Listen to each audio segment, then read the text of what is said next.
I think that two of the most common things done with the Cobra IRS is number one, swapping it out for a straight axle, which I'll never do on this car. And the second thing would be to do the FTBR bushing kit. And while the FTBR bushing kit is awesome, and I fully intend on doing that, I'm doing much more than that too. Adding the FTBR bushing kit is a huge benefit. And it's something that a lot of people do, and they're quite happy with it. But when I got looking at everything with the IRS on the Cobra, I realized that there's a lot more moving parts and a lot more things that can make this IRS much better than just doing the bushing kit on it. I do plan on doing a video for all the mods going on for the off season with the Cobra when it's at the shop. Just kind of an overview of everything that's being done. But being that I plan on doing a lot more than just the FTBR kit on this, I kind of wanted to make it a separate video on its own to kind of talk about all the other things that I plan on doing. Like I said earlier, when I got looking at everything that's involved with the IRS on the Cobra, I realized that there was a lot more than just doing the bushings to improve the handling and tighten up the rear end. And my whole goal with this car ever since I bought it was to make it a really good street handling car. And to do that, I want to go through and fully build the IRS and not just do the bushings on it. So I'm going to go through a list of all the parts that I plan on doing in conjunction with the bushing kit to make this an ultimate built driving IRS Cobra when it's all said and done. Sway bar bushings and sway bar end links are two of the things getting upgraded or replaced, because I'm sure the stock ones are well beyond their usefulness at this point, with the car being almost 20 years old.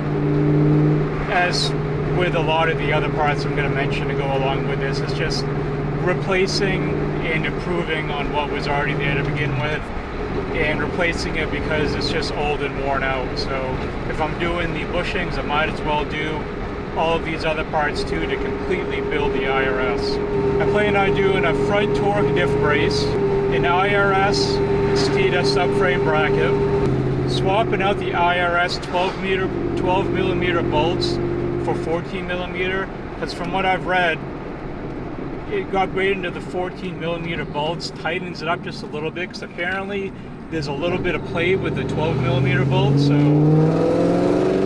I figure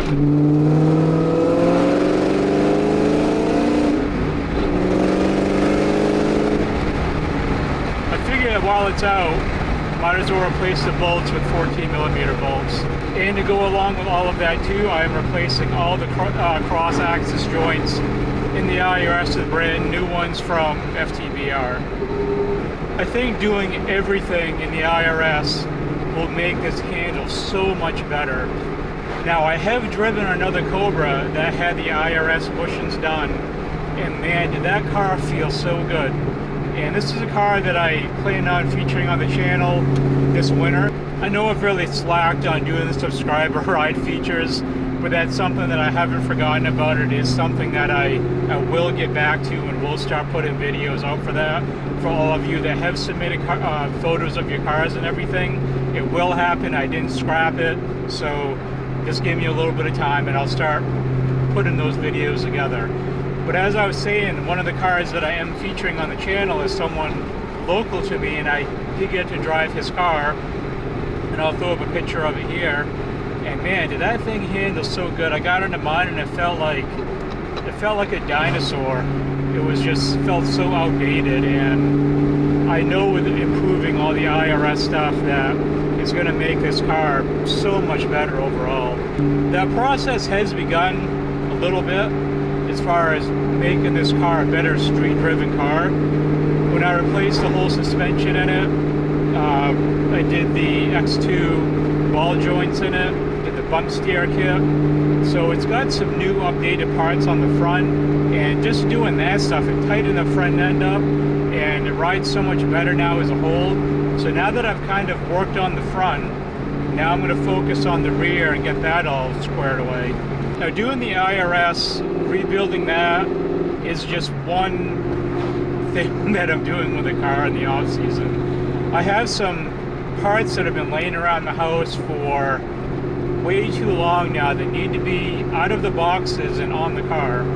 So in an upcoming video, I'm not sure when I'll record it, or when I'll get it out, but I'm going to go over all the winter mods for the Cobra, what's being done. I've gone back and forth a lot on how much I really want to tackle this winter, and I think I've narrowed it down to what I want to do for this year.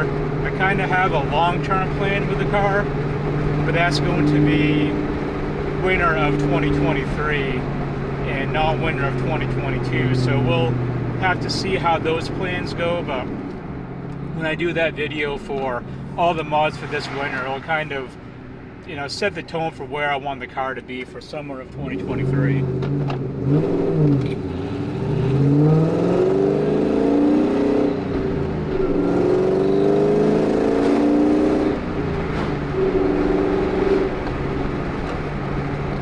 So that will conclude this video. Let me know if you've done the IRS bushings on your Cobra, or if you've done any of the other mods that I mentioned that I plan on doing on mine, and how much of an improvement did it make.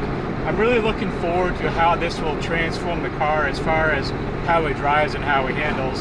If this is your first video, feel free to subscribe. It really does help the channel out. If you did enjoy the video, make sure to leave it a like. It really does help the channel out quite a bit. And above all else, thanks for watching.